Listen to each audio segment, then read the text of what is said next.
Good afternoon, and hope you're having a great day. So, this week's Torah portion has something very unique about it. The name of the portion is called Tetzaveh, which means to command, to instruct. But we all know that Moses is the central figure of the Bible and is constantly spoken about throughout it.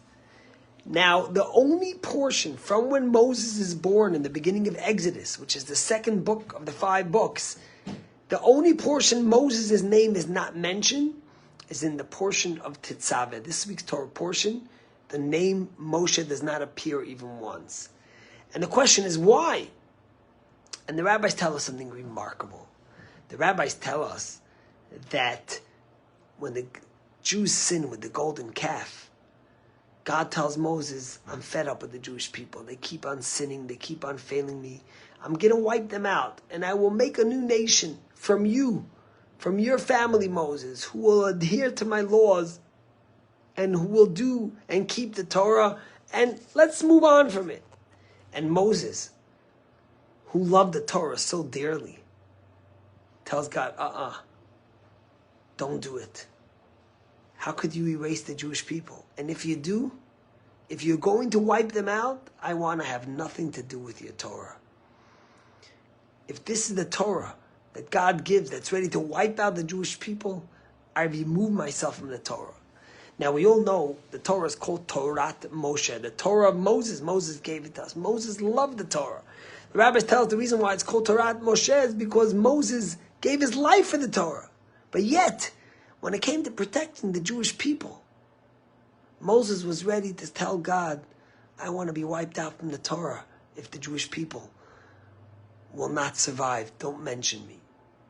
Now, the rabbis say, even though God listened to Moses and he didn't wipe the Jewish people out, but once Moses gave that decree and said that that's what he wanted, symbolically it had to happen in one Torah portion.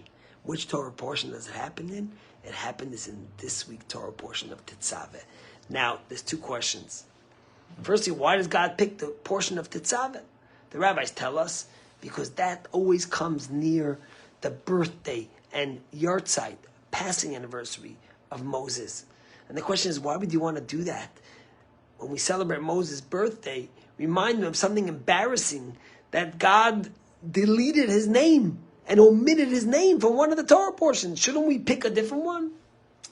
And the Rebbe, who, as a leader of our generation, loved the Jewish people so much and took Moshe's lesson to heart, the Rebbe says like this, that it's not an embarrassing moment. The epitome of Moses and the leader of that generation and of every generation is someone who's ready, as much as he loves the Torah, to put himself and the Torah online to protect the Jewish people. And therefore, the week that it's omitted is the week of Moses' birthday and Yartzeit, to celebrate. Look what kind of leader the Jewish people had. It was ready to sacrifice whatever it took to protect his people, to look after his people, to love his people, to embrace his people. There's no one like Moses.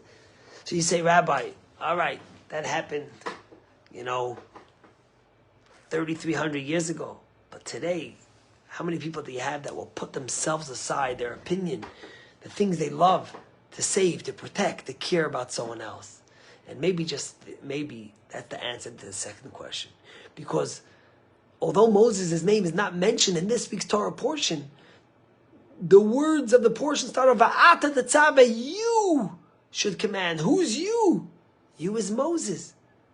So the rabbis tell us, and the Rebbe explains us, that you is the essence of Moses, deeper than his name. And that's why, although his name is not mentioned, the Torah is telling us what's the essence of Moshe. The essence of Moshe is protecting every single Jew. And maybe, just maybe, that word, V'ata and you, is also telling us that you and you and you and I have to be the Moses now. It says that the Kabbalah tells us, the Zohar, that the Ispashtus of the Moshe, a part of Moses' soul is in every single Jew. And we have the courage and the strength and the possibility and the opportunity to be able to be like Moses. And to me, that's what October 7th taught me. Never before have we seen Jews who have put everything on the line.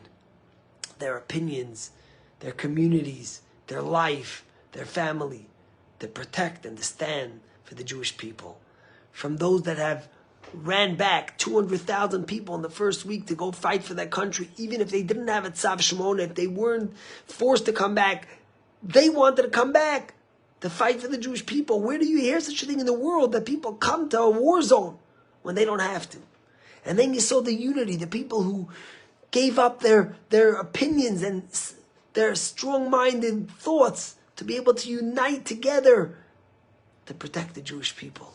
Every single one of us has a piece of Moses, and we've seen it like never before in the love, the commitment, the sacrifice that every single Jew over the world has done since October 7th.